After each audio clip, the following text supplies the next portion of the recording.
I'm in the business of trying to find outliers because hitters are used to seeing average. They're used to seeing that on a daily basis, and that's usually what gets hit at our level. Denton McNamee, pitching coach at Lindenwood University. However, it's mostly just pitching coach by title, as he has a performance background and a bunch of different kind of stuff. The connection here is Adam Moreau, Flex Pro Grip, episode 176. But before I get into your background, the big three stories and questions we'll talk about, thanks for hopping on the pod. How are you doing today? And tell me something good that's going on in your life. Awesome, man. I'm doing really good. I'm glad that you had me on. Something awesome in life is it's kind of slowing down a little bit with guys on Christmas break. Obviously, we're staying on them and stuff like that, but get to spend a little bit of time with the wife and dog and kind of unwind a little bit and get ready for the season. Fantastic. So he is a St. Louis guy, St. Louis connection, GLVC connection, where I hear the top athletes in the country play in the GLVC. Yes. I can't make this stuff up. It's just what they say. So he from St. Louis, played at Rockhurst, spent some time in pro ball as a performance coach, which is one of the questions, and that's a new role that I hadn't really heard of until kind of we reconnected. But now as the pitching coach at Lindenwood University, who had the top staff in the conference, just flex on him. Yeah. And no, I'm super excited because one thing I also believe how people come back around, which we were talking about before we recorded, is that everything is more similar than dissimilar. And although you do have a performance background and a performance mindset, and you just being open-minded and progressive, like with Flex Pro Grip and everything, is kind of how we got here.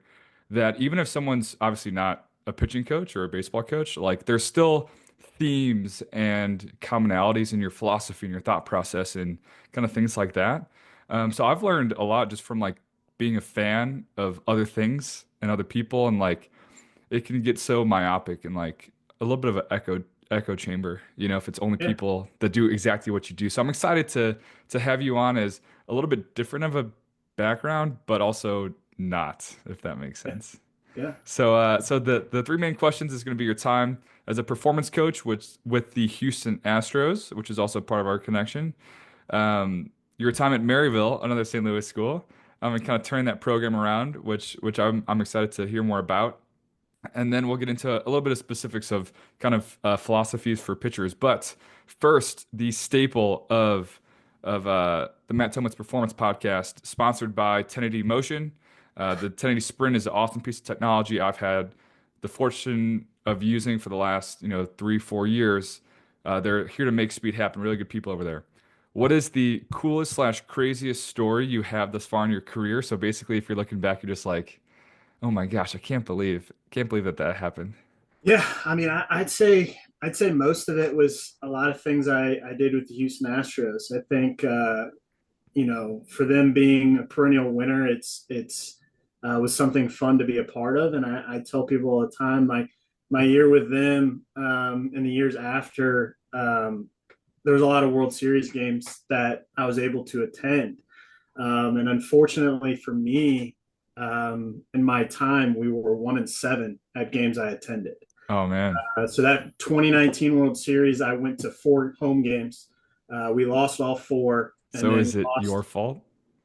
technically. Yes. And that's when I stopped going after the 1-7 start. But Game 7 of the 2019 World Series, I was standing right next to the Howie Kendrick home run down the line, and that was an odd series where no home team won a game.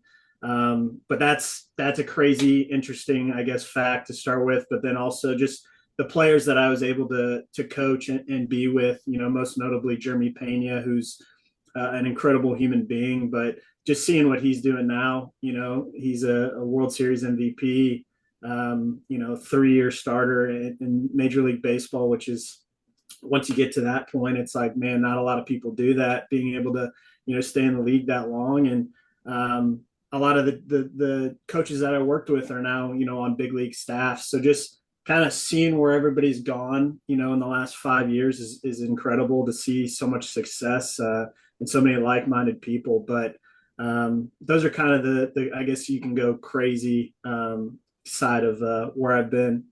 There's just something about playoff baseball. I've been to one playoff game, And it was the only class I've skipped in my 4 years of college or 6 years of college. It was my last class on a Friday because St. Louis is like 3 hours from Truman. And it Yeah. was, I forgot, I think it was the NLDS. Yeah, pretty early in the playoffs. And my buddy got like 4 tickets, and then we just hopped in our car Yeah. and went. Um, but it's a pretty good segue into our next question. Maybe you should be a podcast host. So I forgot if I mentioned if you were a business owner or not, but that was like a 7, 8 year thing, and your role having a baseball facility, but also a data-driven kind of perspective, earned you the opportunity with the Houston Astros. Yeah. So first, before we get into that experience, so the question I sent you. Fit is an online programming software that helps you train more athletes in less time with greater individualization. For in person or remote training, Fit does so with a streamlined programming process, decision making trees to help you integrate data into your programming, as well as better communication with all pieces of a high performance model involved to break down silos.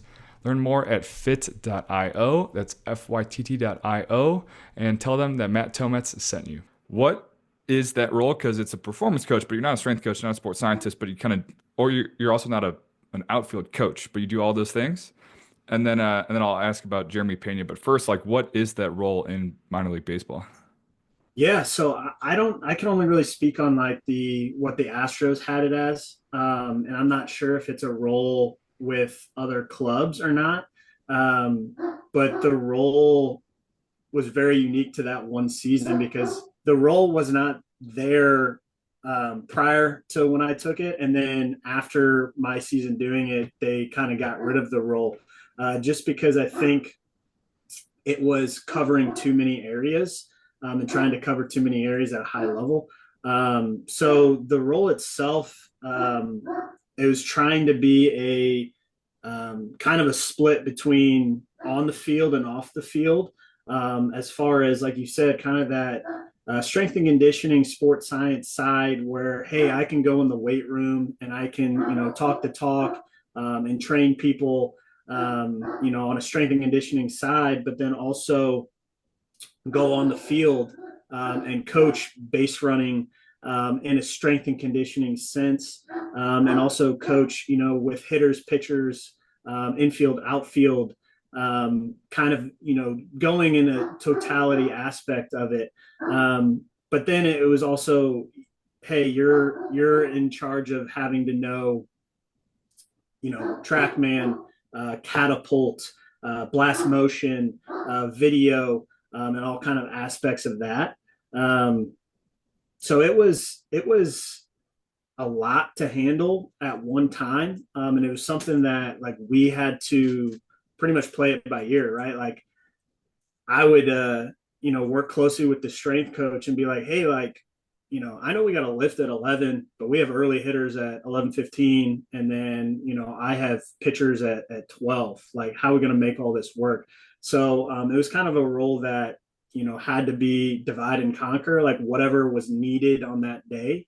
Especially during spring training, because you got so many, different groups moving in different places that we had to split up and kind of be able to go help in the weight room, but also be able to go throw BP or, go work with base running or go shadow with the catchers that day. So it was kind of a crazy role and a role that they quickly determined was, too much for one person. But I think it gave me great like experience across all aspects. So it's tough when you have to do everything kind of at a super super high level. But Yeah. I was surprised when we were connecting the first time and you were talking about making like outfield drill PowerPoints like in the off season and stuff, and I was like, this role sounds wild for sure. Yeah. Um, so when in this field of like high performance sports, high level sports, I have had some guests on that have like worked with some high level names like Zach Dakin hasn't been on the show, but when I worked with him at TCU, I asked about Matt Carpenter, and my teammate from Truman's sister played at the same JUCO that Bryce Harper did, so he would come back in the offseason and stuff. And I asked her what she thought about him, and she said it better than I could say it. So if people want to find Ariel France's episode, um, so Jeremy Pena, was he one of those guys that you just knew on day one, or was it a little bit of like right guy, right time, and he just seized the opportunity, or like now that you had some time to kind of step back, what made him so special? Him, some circumstances, kind of all the above. Yeah, it was so I was at low A Quad Cities, and pretty much our job was get a guy and move him as quickly as possible to the next level. Get him to high A, give them enough time to showcase that they can handle our level, and then move them on. So over the course of the year, we had, I think last count was like 64 players throughout the whole season. We had some guys for like 2 weeks and then moved them on, but we'd have other guys that were there for 2 or 3 months. But Peña was with us pretty much from the start all the way till right before the playoffs, and then he got the call to high A for high A playoffs. So you can imagine for our team, we were like, man, I kind of wish we had him in the playoff run. But so he was an interesting one that I actually had for pretty much that whole year. Um, So is that a good I thing or a had him. bad thing if you're supposed to move him quick? Yeah, but that's the interesting thing is like he hit over 300 the whole year. He played every day at shortstop. I think it was just a thing of circumstance where the shortstop at high A was performing, and the guy at double A was doing all right, so they didn't have to make a move in that sense. And you weren't gonna make him a utility guy, right? Like you weren't gonna have him play second, third. Like he's at a premier position of shortstop. You're gonna keep him there and get him as many reps as possible. But also like we had Freitas Nova, who is a $1.8 million Latin American signing. He was on the team. We had Gray Kessinger, who was our second round pick that year out of Ole Miss. He was on the team. They all played shortstop. He was kind of the not necessarily like a low tier prospect, but he wasn't necessarily like the guy at shortstop. Like we had other guys vying for that position. Um, so it was interesting, seeing him hit anywhere from 2 through 9 hole.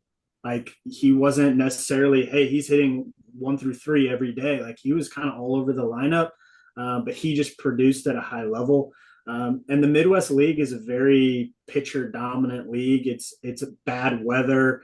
You're traveling around Iowa playing there, early, like late winter. So like we had games where it was, snowing.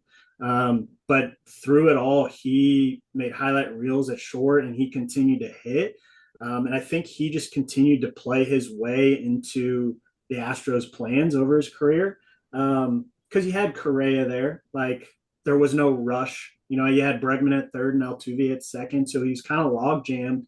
And he kind of was at AAA for a while there, post COVID until Correa moved on. And that's when he got his big break. But man, he was consistent, and I think that's, in my opinion, the best trademark you can give somebody is consistency. Because over the course of a 140 game season in the minors, like you have to you have to take care of your body. You have to crush it in the weight room. You have to do the little things and pre-work. You have to prepare to see what pitcher you're seeing that night. And the more at bats you get, the more pitchers understand how to get you out. So he had to make adjustments throughout the course of the year. But it was fun to watch. I got to work with him, coaching first base, determining when he steals and when he doesn't, working on base running mechanics. Like it was fun to work with. And for me, he was an asset because, I don't speak Spanish fluently at all. And he's bilingual. So he could help me with the Latin American players, and having that resource and being able to learn from him too was great. Sounds like quite the experience. So, Yeah. so now we will get into that role kind of more specifically. So, which is good that that worked out kind of with the background and everything. So, coaching first base, in the weight room, collecting data, giving presentations, actually coaching the guys and stuff. Coaches, this podcast is sponsored by Samson Equipment. They've been providing elite strength training equipment and professional weight room solutions since 1976. If you value quality products, great customer service, and a company with integrity, then make Samson Equipment your go-to. Visit them at samsonequipment.com. That's SAMSON Equipment. and let them know that Matt Tometz sent you. ISOFIT is not just pioneering isometric strength training, but they are opening up a brand new world of possibilities with health and performance benefits through isometric training and their own groundbreaking product. With patented force matching technology, they're reshaping the boundaries of functional health and human performance. Discover the future of health, fitness, and sports performance at isofit.com. That's ISOPHIT.com, and tell them that Matt Tillman sent you. So now that you're in more of a baseball specific role as a pitching coach now, how did having that super well-rounded experience, being able to speak the language, being able to understand like the strength coach and feel heard, because every role in a high performance team is like, oh, this guy doesn't know what I do, or that guy, like, that's so unrealistic. Like, why would they even say that? So how did having all of that experience kind of help you now as you've kind of narrowed down into a pitching coach? Yeah, I mean, I think the cool thing with college is, you have these guys for 4 years, and you have them from, the first initial text or call in the recruiting process all the way to the time they graduate. So I think as being a college coach, where you have an athletic trainer, you have a hitting coach, you have the head coach, you have a strength and conditioning coach. For me, being a little adept at all of that stuff, like, I can sit down with our hitting coach if there's something that I see that, hey, like, we're exposing this on the pitching side. I see this in his mechanics, as far as the strength and conditioning side, whether it's like, hey, he's, a fast twitch athlete and he's doing this big leg kick when maybe he doesn't need to. And that's throwing off his timing, and we're taking advantage of that and how we pitch this guy. But also being able to relate to the strength coach. I think the hard thing in maybe mid-major is, like, he's working with other teams, right? Like, he's working with our guy works with women's rugby and women's wrestling. So he's not able to be at the field during warm-ups all the time. He's not able to necessarily travel with us every weekend.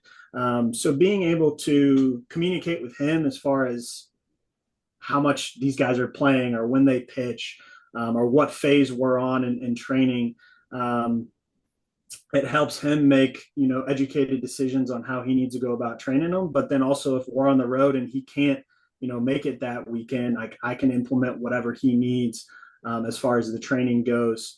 And then with the athletic trainer, we do a lot of different stuff. I'm sure we'll get into as far as our throwing goes, using, Vol Dynamo, using Flex Pro, doing a lot of different range of motion stuff in our recovery. So being able to communicate with him on what I'm seeing and what we need, but also what he's seeing that we can adjust, even in our strength and conditioning plan, being that middle guy for those two. So there's a lot of different things that, I can kind of use this experience at a collegiate level. And I think the biggest thing in college is recruiting, right? Like, that's the lifeblood of a program. So being able to recruit a hitter and being able to talk, about, hey, this is an outfielder. Like, I did a lot of outfield stuff with the Astros. Or, hey, this guy, he could steal 30 bases. Being able to talk to him about that shows those guys, man, like, he's not just a pitching coach. I can relate to him on my side of the ball. Or a hitter can come to me and say, hey, like, what are you seeing? Like, you struck me out on pitch calling the last 3 times. Like, what am I doing wrong? Like, and having a hitting coach that's open-minded to also listen to me, that's half the battle in itself. But, kind of going on a tangent, I guess, a little bit, but that there's so much that applies, right? From recruiting all the way to training over the course of 4 years, that I can kind of impart on things that I've seen on both sides of the ball. No, I think that that's some really good kind of anecdotes and examples of kind of how that turns into real life, and whether it's, I think, first, just being able to get it and people feel like they're heard and understood.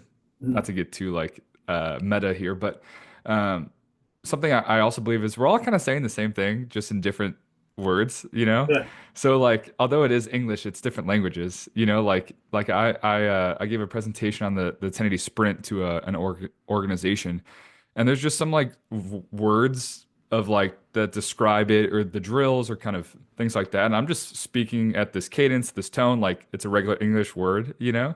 So Yeah. just to be able to like expedite the process, you know, versus like you guys go back and forth for 10 minutes and then you find the one word that you were trying to say, but you just already know that now, you know? Yeah. And I think going off that, like that's one of the things I appreciate about the Astros is we had the same verbiage, right? Like they tried to make that a point to where the strength coach, the athletic trainers, the on-field coaches all communicated the same way, to where to a player we can, hey, induce vertical break.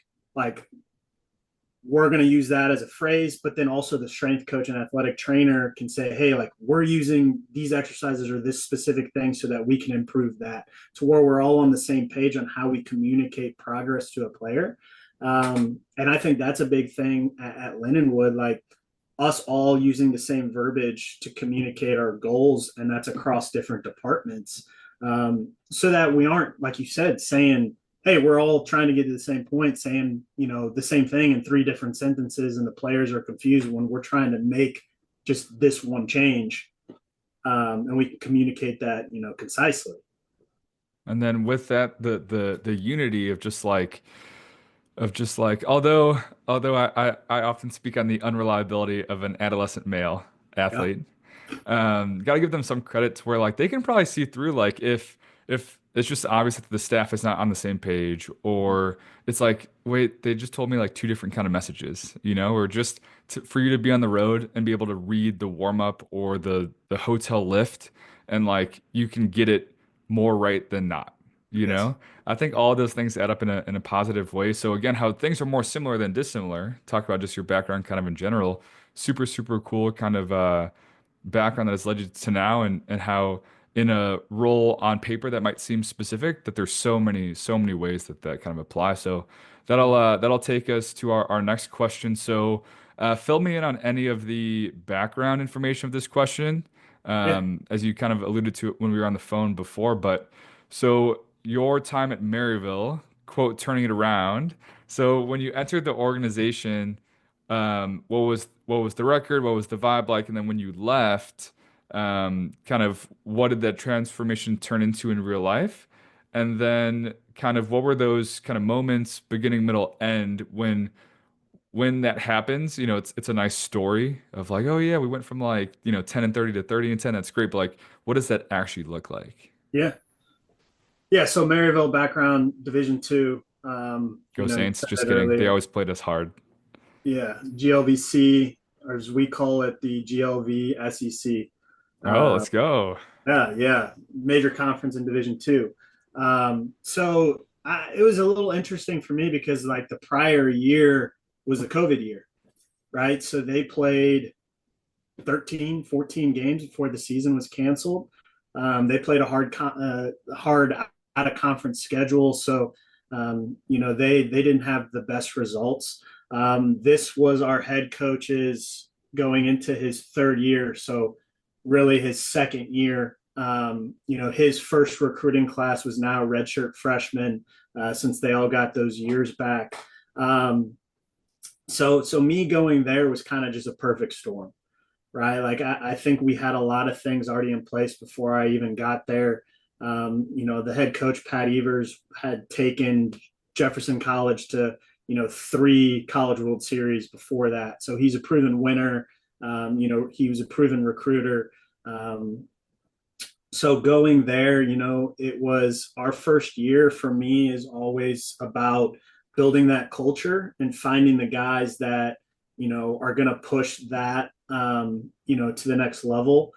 So it's we had a lot of seniors, and we had a lot of redshirt freshmen, and those seniors had never really experienced the right way of going about daily work, and being consistent. Um, so we had to kind of bite that bullet that first year, just because we were playing a lot of young guys. So we finished, I think it was 19 and 21. We had a 40 game schedule just because of the COVID after effects. Um, but those losses, like against good teams, were blowouts.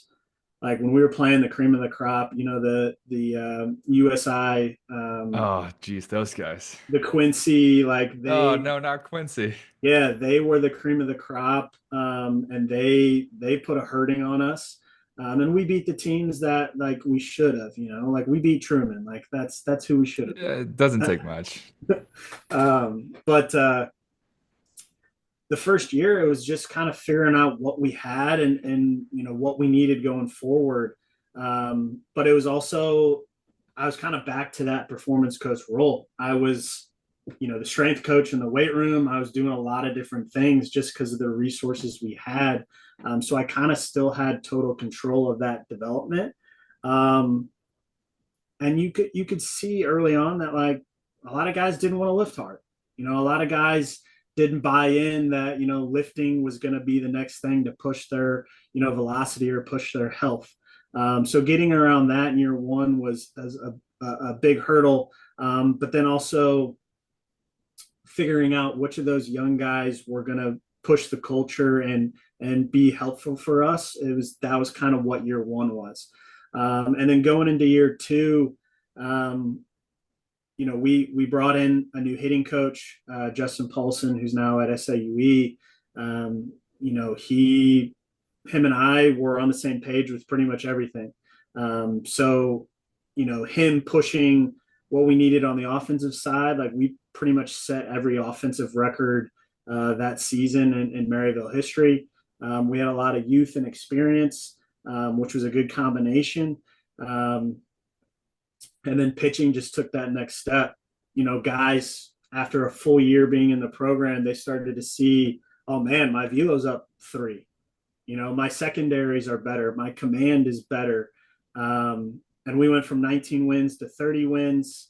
We made the conference tournament for the first time. We had a win or two before USI knocked us out.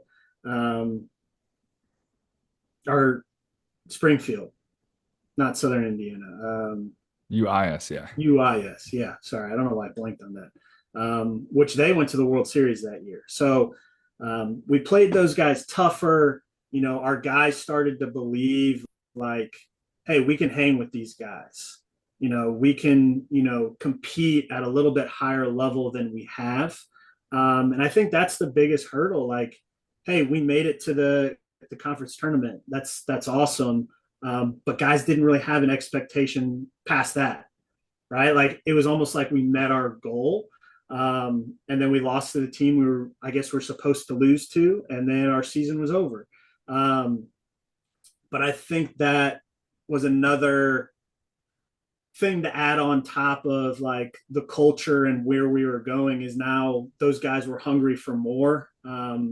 They saw the benefit of what we had done over the last year to 2 years. And that next year, I mean, we were ranked for the first time. We made our first regional ever. We, made it to the semis in the conference tournament. We did a lot of good things. A lot of our pitchers and hitters set a lot of individual records.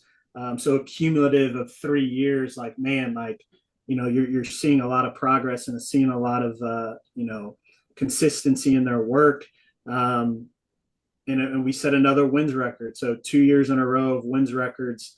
And, we lost in we had a win 2 against UIndy to make it to the World Series. And, so we made it, farther than any other Maryville team had. But over those 3 years, you just saw guys develop, weight room, pitching, our hitters, guys that had, kind of scuffled in their first couple of years were starting to see the benefit of playing early, and, adding the right pieces in on top of that. On the recruiting side, it was a whole, coaching staff effort and team effort, a lot of buy-in. And then this last year, my first year at Lindenwood, my first year away from Maryville, they won 40 games. They went to another regional. They won the GLVC. And a lot of those guys were in their 5th year because of COVID, and they were experienced, and kind of those previous 3 years led to that. but a lot of hard work went into it. And, it wasn't just luck, right? It was something that was built over 4 years. And it wasn't just a 1 year turnaround, which I think in today's day and age, everyone expects. Um, but it took time and a lot of effort on players and coaches' ends. Yeah, I think with that, there's definitely this like win now, and if the best job is to be a bad Power Five football coach, 7-year contract could fight after year two. But no, I think we can talk trash about Truman, but I got my World Series thing right there. That was Oh the yeah, one year that they were actually okay. But no, yeah, it's funny kind of hearing you tell that story where literally my freshman year we had, our seniors were like 4-year starters. And then we had like our right fielder, third baseman were freshmen. I was the setup guy, or our closer was a freshman. So there was like a few people that like did their job. Basically, everyone did their job, yeah, with everyone else kind of being juniors, seniors, or fifth years. It's funny. We always joke about every first fall meeting, our coach would be like, all right, this team is going to make it to the World Series, or this team can win it all. We're yeah, just like, dude, like we were literally 15 and 35 one year, like come on. yeah, But I think to get the team to believe that, the only way to really do it is like get those slow kind of build consistent, oh wow, this offseason actually mattered, and then they go into preseason feeling good, right? Then you stack 6 more good weeks of stuff and right. they feel kind of even better. Um, so I think, yeah, it looks good on paper, but like, that was like 3+ years in the making, you know? Yeah, So super, super cool story. Um, so last kind of big one. Now we'll get into some X's and O's. So I feel like those questions did a good job of kind of setting the stage of your background as a performance guy, being part of an organization, how all pieces of it kind of really do come together. So this is a big question, and you can take it wherever you want to take it. But how do you develop pitchers? yeah, yeah. And I think it goes back to like the Astros experience. And then my 3 years at Maryville, implementing it with 20 pitchers every year and seeing over 3 years, like when I took it to Lindenwood, I kind of I knew this process would gain guys velocity and keep them healthy. And then finding ways to add to it. And you mentioned earlier with Adam and Flex Pro, what they do with their product is groundbreaking and something that's going to change the game for sure. But basically, utilizing over those previous 4 or 5 years, all of these processes that help develop pitchers, and staying consistent with them. So, in the weight room, we're constantly testing on the force plates to get their athletic profile, to see what type of athlete they are to attack in their even their throwing development. So, hey, we have a power guy, we have a strength guy, we have a hybrid guy who's kind of both. Giving them an individualized lifting plan to make sure they're getting the most out of their strength and conditioning. Taking the nutrition side. Okay, how is their mass being used or momentum kind of on a force plate? Like, are they able to get to hip extension really quickly with mass equals gas, I guess, is a kind of a trendy term, but making sure that mass is the right mass. So using the force plates to kind of help dive into that as well. But on the strength and conditioning and nutrition side, making sure that they're as strong as they can be. They're moving quickly with the mass that they have. That is kind of my foundation for sure. Just because, being in strength and conditioning, seeing what it can do for guys as far as their health and their velocity, like we need to dominate that first. And once you kind of get through that, like what's the next stage? It's for me, it's workload on the pitching side. So we use driveline pulse. It's the little sensor that goes on your, UCL. And it helps us understand percentage, right? Like you have velocity bar readers in the weight room that help determine a percentage or a fatigue aspect. Well, we have that on the field in our driveline pulse. So if I tell a guy, hey, like let's keep it around 80% today, and they know 80% of their peak arm speed, they can kind of self-regulate, right? Like if it's 1,000 peak arm speed and I see a guy throwing at 950, it's like, hey, like you need to back it down a little bit. That's not 80%. But also we can start to see how to build guys up properly. You see a lot of injuries happening start of spring training or when guys get back from winter break, because, hey, week one, I need to be at 65, 75 pitches, and guys don't build up properly those 8 weeks before that.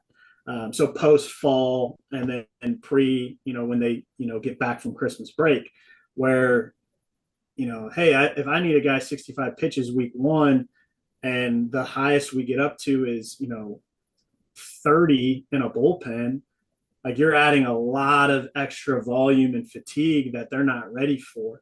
So we use that pulse to kind of help us determine their workload, their acute chronic ratio, and make sure we build them up the right way. So workload, for me, is like the bread and butter, because if you're able to throw harder more often and recover, you're going to throw harder in general. I know that's like a stupid way to say it, but that's the best way to explain to a pitcher, like, hey, like if you're able to recover and throw harder more often, like you're going to throw harder on average. But also adding Vol Dynamo. So we'll test that on their bullpen and their game days just to see their shoulder health, how they're recovering. So we'll do it, if you're down a certain amount, that'll help us make adjustments to your throwing program. So if I test on a Tuesday, my bullpen day, and I'm down 16%, maybe instead of, throwing at 60 feet, we'll throw a short box at 50, 55. Maybe instead of 20 pitches today, we'll go, 15. Maybe instead of 90%, we'll go 80%. So there's a lot of adjustments that can be made by just kind of testing guys continuously throughout the year. But you also got to start to see how guys typically recover. So you can see things that are out of the norm. Like I have a guy that, he is our Saturday starter. He makes 14 starts a year the last 3 years. And, he on every bullpen day is still down 15%. And that's just how he recovers. Like he's good for his bullpen. We don't need to make any crazy adjustments. Where there might be another guy that's down 15%, and normally he's down 7 or 8. So we need to say like, okay, like what happened the last week or 2 weeks before that? So it really helps us make adjustments. And then the last piece we kind of added to that workload puzzle is our Flex Pro grip. So now, we've already kind of targeted the shoulder. Now we're targeting kind of the forearm and UCL area. So we, work with them pretty closely as far as what individualized programs guys are on, how many days a week they need to be doing things. Is this guy on a rate of force? Is this guy on strength? They have a readiness test. So if a guy throws on Friday, they can take that readiness test. And it basically lets us know, is this guy good to go on Saturday? Does he need to go on Sunday? Or do we need to maybe wait till a midweek to give him more time to recover? So again, like that guessing game is out of it as well. For me, when you pair that workload and then that foundation, weight room and nutrition, like guys really take off as far as their arm health and their velocity. And I keep saying velocity because that's what everybody cares about, right? Like that's the day and age we live in. I feel like the longer I'm doing this, the more old school I am as far as I want command, command, command. But those two kind of blocks are my focus on a daily basis. I'll dive into mechanics, but it's usually that last resort as far as like, man, there's something very glaring, or, he's dominating these two bottom pillars. Like, why are they not translating? Then I'll look kind of at mechanics. And then development wise on a daily basis is pitch shapes and command as far as the skill aspect. So we're really trying to dominate the strength side, but then also the skill aspect. Yeah, I like the layering of how, if we use a cringy analogy of like a pyramid, Yeah, yeah, I actually stole this, and I've been thinking about it more recent from the Northwestern baseball coach last year. Um, how you have to not lose games before you can win them. It's like you have to not make errors, you have to not strike out looking, you yeah, have to and then you can be in a position to win. So that doesn't mean you Team will that makes win. the least amount of mistakes usually wins. Yeah, so with that, it's like, how do we get the lowest hanging fruit? Like, if we can first keep you healthy, right? Get your body in a good spot, all these things, lowest hanging fruit, and the just lifting more and things like that. And then can we apply the baseball specific things in a smart way, workload? And then once we do all those things, then how does the baseball specific things kind of look? So that definitely made sense to me. Um, and I guess I'll use myself as a guinea pig. I'll out myself. So baseball has come a long way. Like I didn't throw a fly ball till I was a senior. Yeah. Our Velo program, which is probably why we weren't very good, was literally going through our form throwing. So on a knee, both feet even, 45 degrees, just five throws as hard as possible at each. It was so bad.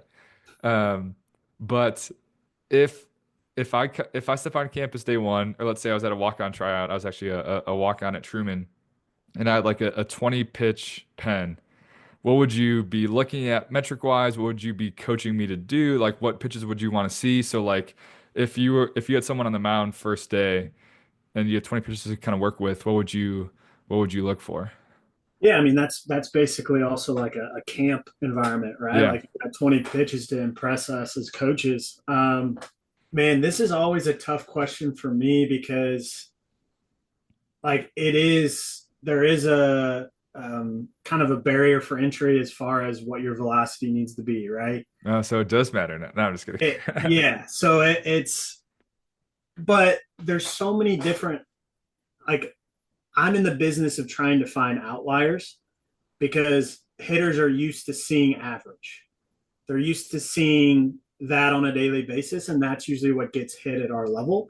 So it's funny because it's like, oh yeah, I need a right-hand pitcher that's 88, 91.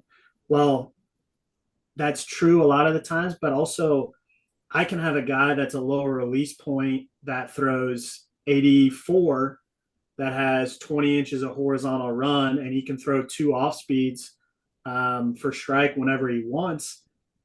That guy might win me more games than a 88, 91 guy. So if I'm sitting there watching, a 20 pitch pen, I'm looking at, you know, their metrics on a Rapsodo or TrackMan.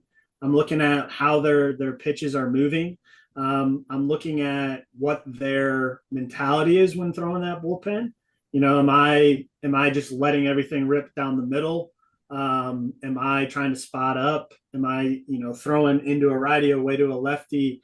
Am I able to command my off speeds, right? Like, I think that's the biggest thing is if you want to compete at a very high level, you need to be able to throw three pitches for strikes as a starter, two pitches for strikes as a reliever. And if you can't, you better have, really, really, really good stuff. And in my position at Lindenwood, being at a mid-major, probably not getting those guys that are sitting, 95 with iffy command or 3,000 spin rate on a breaking ball. And then I'm kind of looking at mechanics, like how you move, how effortless is it? Like the checkpoints in a delivery that, are necessary, whether, however you move. But making sure that they're competing in a sense. Like I don't want a guy that's just up there throwing to throw. Like I like to see guys having a game plan on what they're trying to do. But also it's always funny when a kid gets up there and they got 20 pitch pen to showcase what they have and they throw six pitches. So it's like you're going to show me three ish of each pitch. I want you to get up there and I'm going to throw my best pitch the most, and then I'm going to showcase maybe one or two others. But it's always funny, like, oh yeah, I throw a four seam, a two seam, a splitter, a changeup, a slider, and a cutter. It's like you're 16. I'm sure you don't. Yeah. But You I just think hold there's it a like lot. that. Yeah, I think there's a lot that goes into it. I think that's what's cool about pitching is there's so much, variability with it. But yeah, I'm a big how you compete, fill up the strike zone. That's kind of what I consider competing, right? Like you're not just throwing to throw. Yeah, I mean it's 20 pitches is tough, right? Like that's not a huge sample size, but guys can make quick impressions, and I think the cool thing about that is like that's a guy that we'll go see in the spring. I think now more than ever with, a 34-man roster and where this recruiting landscape is going, like you're not going to make a one-time viewing as, oh, I'm all in on this guy. Like you're going to have to see guys two or three times. You're going to have to really vet them on the phone as far as conversations about who they are and how they handle their business.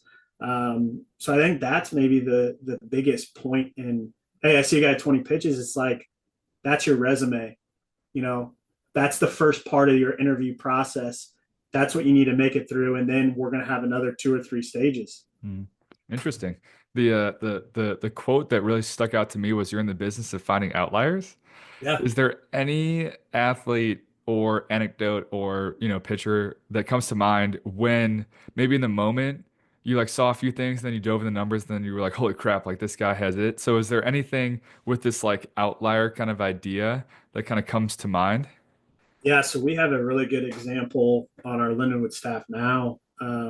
Kid Matt James, he's local guy, Francis Howell. Oh, not a Howell kid. Yeah, they're winners though. So, and I like those mentalities. So he was over the top. He was up to 93. Anywhere from 89, 91 on average. Kind of had no idea where it was going. Just kind of all over the place. Couldn't get a feel for his off speeds. Just very inconsistent, right? And I think I've said consistent 4 or 5 times already during this. So not something that I'm enjoying, right? The inconsistency of it.